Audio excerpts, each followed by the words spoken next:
Role नमस्कार. मी बालाजी परिवर्तन न्यूजमध्ये आपल्या सर्वांचं स्वागत आहे. दर्शको, भारत हा कृषीप्रधान देश मानला जातो आणि भारतामध्ये बहुतांश पद्धतीनं ही शेती केली जाते. शेतीला जोडधंदा म्हणून अनेक शेतकरी जे असतील ते दुग्ध व्यवसाय असेल, पशुपालन असेल, शेळीपालन असेल किंवा अनेक म्हणून वेगवेगळे व्यवसाय करत असतील. परंतु मोहोळ तालुक्यातील पोखरापूर येथील जे पाटील बंधू आहेत, त्या पाटील बंधूंनी शेती करत असताना, शेतीला जोडधंदा देत असतानाच ॲग्री टुरिझमच्या माध्यमातून या ठिकाणी आर्या रिट्रीट या माध्यमाचं जवळजवळ एक रिसॉर्ट छोटेखानी उभं केलेलं आहे, की ज्या माध्यमातून नागरिकांना खऱ्या अर्थानं जे आपण धकाधकीचं जीवन म्हणतो, धावपळी जीवन म्हणतो, त्या धावपळीच्या जीवनातून, धकाधकीच्या जीवनातून कुठेतरी आपल्याला क्षणभर विश्रांती मिळली पाहिजे.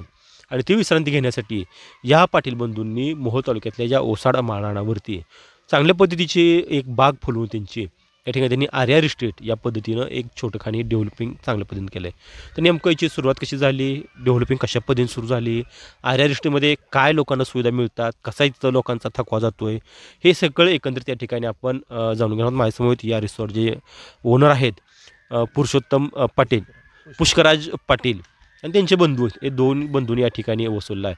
नेमका सगळा एकंदरीत त्यांचा प्रवास कसा आहे आणि इथपर्यंत कसं आलं हे बघतोय. साधारण इथलं जर क्षेत्र बघितलं तर साधारण 100 एकरवरती एक क्षेत्र आहे आणि ओसाडमाळ रानावरती त्यांनी चांगल्या पद्धतीने डेव्हलप केले. ते आपल्याला ते सांगतीलच. नेमका त्यांचा प्रवास कसा आहे, सुरुवात कशी झाली आणि आत्ता कुठपर्यंत पोहोचला आहे, हे आपण या व्हिडिओच्या माध्यमातून जाणून घेणार आहोत. नमस्कार सर. नमस्कार. परत न्यूजमध्ये स्वागत आहे. तर खऱ्या अर्थानं शेतीकडे बघण्याचा जो दृष्टिकोन आहे तुमचा, तो बदलला आहे. त्या पद्धतीनं अगोदर शेतीकडे बघण्याचा दृष्टिकोन तुमचा कसा आहे आणि कसा तो बदलत गेला, तो सांगा मला. नमस्कार. मी पुष्कराज लहुराज पाटील. आमचं शेतीकडे बघण्याचा दृष्टिकोन म्हणजे काय, की सुरुवातीला शेतकऱ्यांना बघण्याचा प्रत्येकाचा दृष्टिकोन हे सगळ्यात शेवटच्या बाकडावरचा असतो. कधीच त्याला पुढचं स्थान नसते. शेतकरी म्हणलं राहू दे पाठीमागं म्हणते.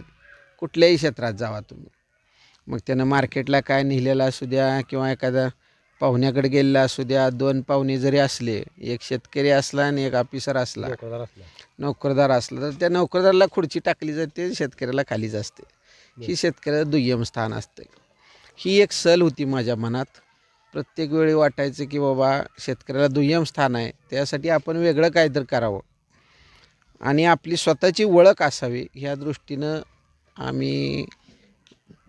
मी असो, माझा भाऊ असो, की आमच्या वडिलांपासून चुलत्यांपासून सगळं चालत आलेलं आहे. शेतीची आवड ही त्यांच्यापासून आहे. आम्हाला पूर्वीपासून पारंपरिक शेती आहे. आमच्या आजोबापासून पारंपरिक शेती आहे. साधारण इथलं जर क्षेत्र बोललं तर किती एकर टोटल क्षेत्र आहे तुमच्याकडे आलं? टोटल आमचं सगळ्यांचं 100 एकर क्षेत्र आहे इथं. तर मोहोळ तालुका तसा हा दुष्काळी पट्टा, पूर्ण दुष्काळी पट्टा आहे आमचा. मोहोळ तालुक्यातला काही भाग आहे कॅनॉलमुळे इरिगेशन झालेलं आहे, पेनूर, काटकोल इरिगेटेड आहे काही भाग, पण आमचा भाग एकदम दुष्काळी पट्ट्यात मोडतोय. जो हायवे झाल्यामुळे जरा सुकर दिवस, चांगले दिवस आले नाही. हायवे झाला म्हणजे हायवेच्या बाजूलाच सुकर दिवस आले ना. थोडंच हायवेच्या आत असणाऱ्या लोकांना कुठले सुकर दिवस आले. आर्या रिट्रीट जे इथं डेव्हलप झालं, ती सुरुवात कधी झाली आणि कशा पद्धतीने निर्माण झालं? हे सुरुवात म्हणजे असं, तेच तुम्हाला मी आत्ता सांगितलं, शेतकऱ्याला बघण्याचा दृष्टिकोन खालच्या लेवलला असायचा. मनात एक सल होती बाबा आपली ओळख स्वतःची काहीतरी वेगळी असावी. त्यासाठी मग विचारात मनात एक विचार आला, आपण लोकांच्यात कसं ओळख झाली पाहिजे, आपली स्वतःची ओळख आपली लोकांसमोर कशी झाली पाहिजे. त्यातनं ठरवलं आम्ही की बाबा एक वनडेचं पिकनिक आपण तयार करायचं आणि आपल्या जे शेतातला माल येतो आहे त्याच्यावरच वेगवेगळं काय बनवता येईल, तोच माल आपण स्वतः कसा विकता येईल, प्रक्रिया करू किंवा प्रक्रिया नाही आहे पण त्याचं बाबा काय बनवून पुढं मार्केटिंग स्वतःचं आपलं स्वतः जागेवरून कसं करता येईल, हे बघून आता बरीच फळं असू देत किंवा इथं बनवलेल्या भाज्या असू देत, आम्ही जाग्यावरून विकतो. का ते विकण्याचं एक माध्यम सापडलं मला. त्याच्यामुळं आता आणि लोकांचा ओढा जो आहे माझ्या रिसॉर्टला येण्याचा, तो खूप, का तर निसर्गाच्या सानिध्यात जायला मिळतं आहे, खूप छान वातावरण, म्हणून वातावरण वेगळं आहे. तुम्हाला इथं आल्यानंतर लक्षात आलं असेलच, एक बाबा कोकण पट्ट्यातच आपण आलो आहे, इथं सोलापूर जिल्ह्यामध्ये नाही आपण, असं इथं पूर्ण वातावरण निर्मिती झाली. इथं जे तुम्ही वेगवेगळ्या प्रकारची झाडं लावली, ते कोणकोणत्या प्रकारची झाडं आहेत काय? माझ्याकडं आता जवळपास प्रत्येक जेवढं आपण फळं खाल्लीत ते सगळी फळं झाडं आहेत माझ्याकडं. मग ॲप्पल असू देत, वॉटर ॲप्पल असू द्या, म्हणजे सफरचंद असू द्या, वॉटर ॲप्पल असू द्या, चिक्कू, सीताफळ, आंबा, संत्री, झाडं कशी आहेत? मोसंबी, सफरचंद. पेरू, फणस, सफरचंद काजू, पपनस, काही विचारा तुम्ही.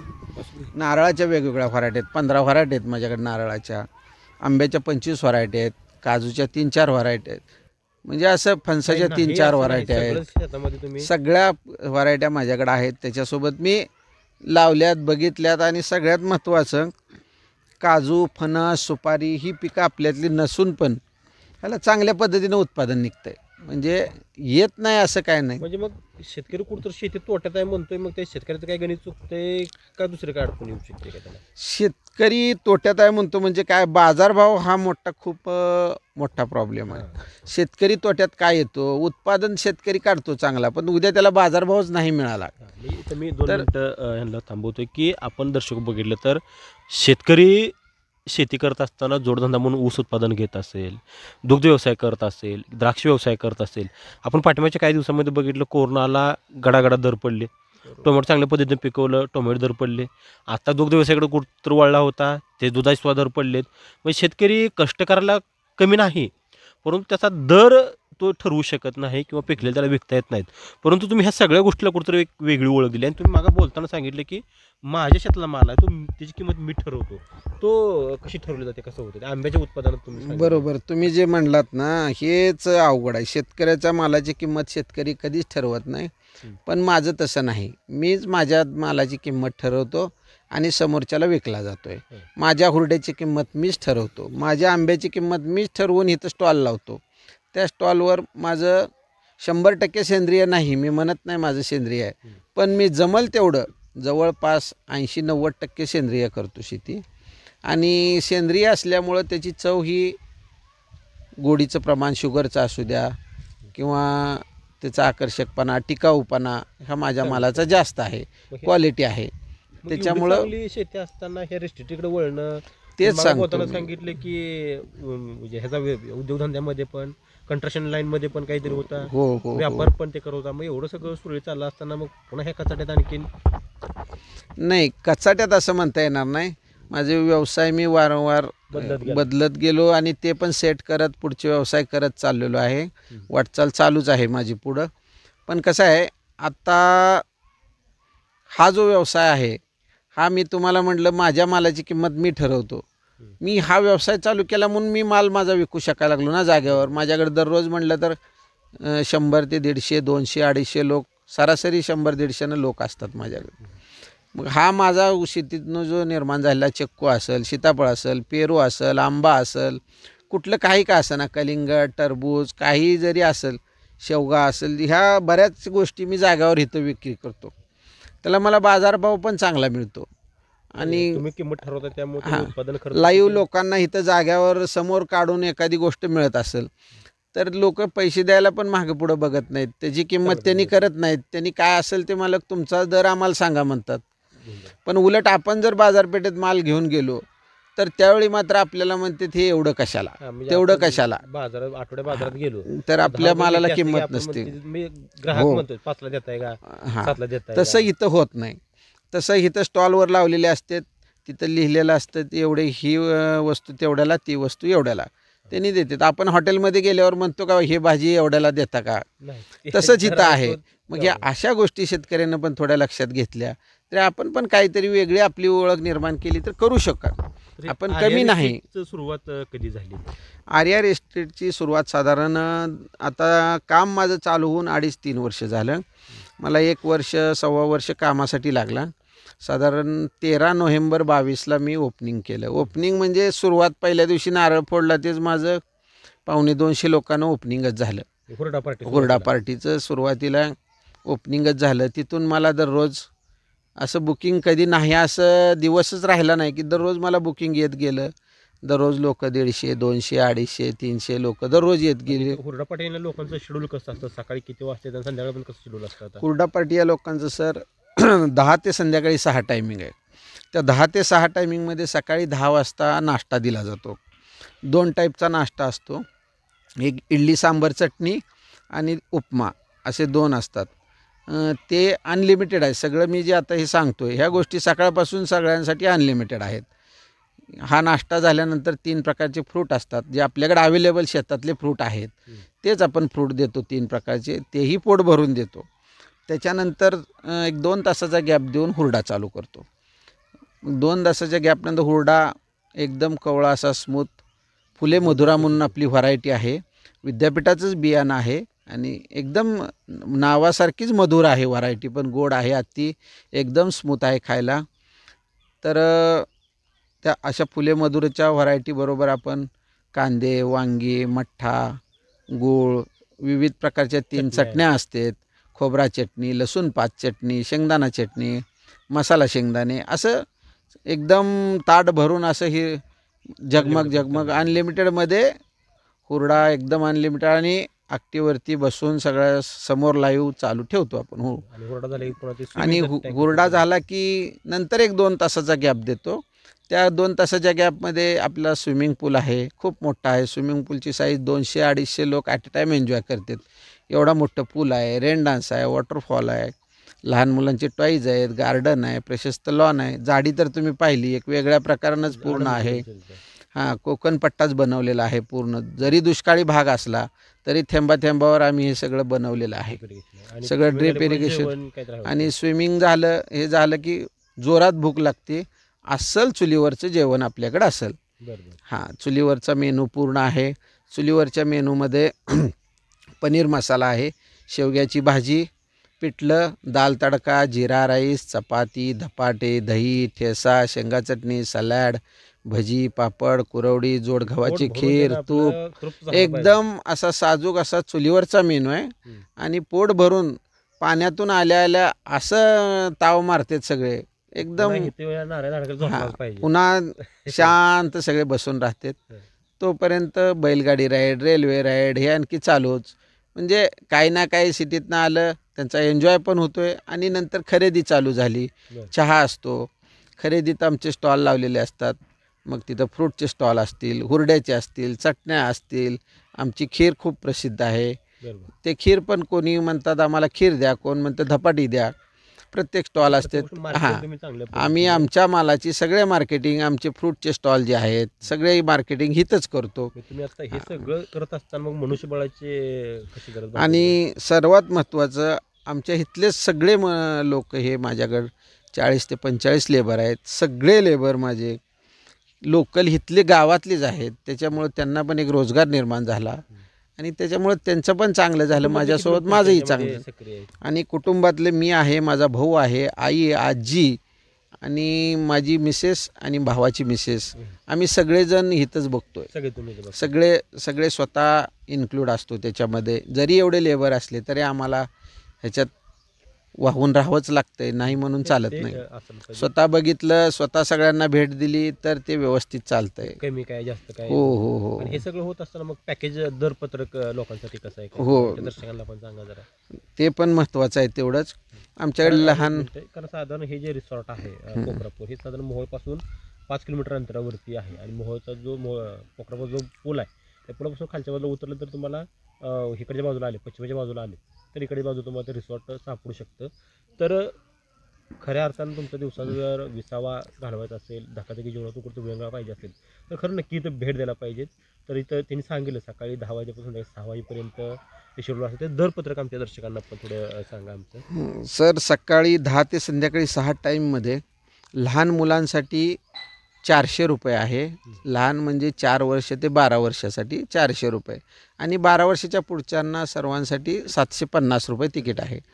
आणि तिकीट पण आमचं फिक्स आहे, आम्ही त्याच्यात पण बार्गेनिंग करत नाही, ठेवतानाच कमी रेट ठेवलेले आहेत. एवढ्या ह्याच्यामध्ये इतक्या सुविधा मिळणं, जेवणाची सुविधापेक्षा जेवणापेक्षा इथलं जे वातावरण आहे की खऱ्या अर्थानं लोकांना जे मानसिक समाधान जे पाहिजे आपल्याला, ते मानसिक समाधान चांगल्या पद्धतीने आल्यानंतर लोकांना मिळू शकतं. तर शेतीकडे बघण्याचा दृष्टिकोन या ठिकाणी खरंच दर्शको आपण बदलला पाहिजे. शेती ही पिकवायची असते, विकायची नसते, हे खूप जणांनी सांगितलं. त्याचे अनुभव खूप वेगळे आहेत.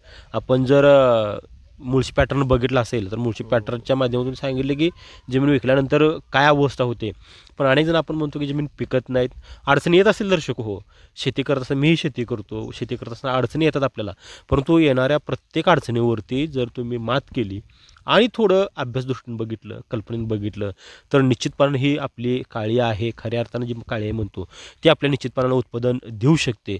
आणि आर्थिक सक्षम जे म्हणतो आपण, कारण नुसतंच बोलून कोणाचं पोट भरत नाही. त्यासाठी अर्थकारण खूप चांगलं असलं पाहिजे. अर्थकारण चांगलं असलं तर बाकी सगळ्या गोष्टी असतात. तर या पाटील बंधूंनी खूप चांगल्या पद्धतीनं कष्टाने या ठिकाणी जोड दिली आहे. आम्ही सकाळपासून या ठिकाणी येत आहे. सकाळपासून बघतो की स्वतः हे स्टॉलवरती उभं असतात. मुलं जेवलीत का? कोणाला काही कमी आहे का? जास्त आहे का? म्हणजे जरी आडनाव पाटील असलं तरी पाटीलकीचा कुठलाही आव या ठिकाणी दिसला नाही. कारण या ठिकाणी मला काहीतरी सिद्ध करायचं आहे, माझी एक ओळख निर्माण करायची. हा जो ध्यास आहे, तो ध्यासच हा जो अहंकार असेल, गर्व असेल, हा कुठेही यांच्याजवळ दिसत नाहीत. कारण इथं बघितलं तर 100 एकराचा बागायतदार असणं आणि इथं स्वतःच्या ओळखीसाठी झटणं आणि ध्येयासाठी राबणं हे साधी गोष्ट नाही. अनेक अडचणी त्यांना आल्या असतील, परंतु येणाऱ्या अडचणीवरती मात केली आणि सगळ्यात महत्त्वाचं म्हणजे त्यांचं एकत्र कुटुंब आहे.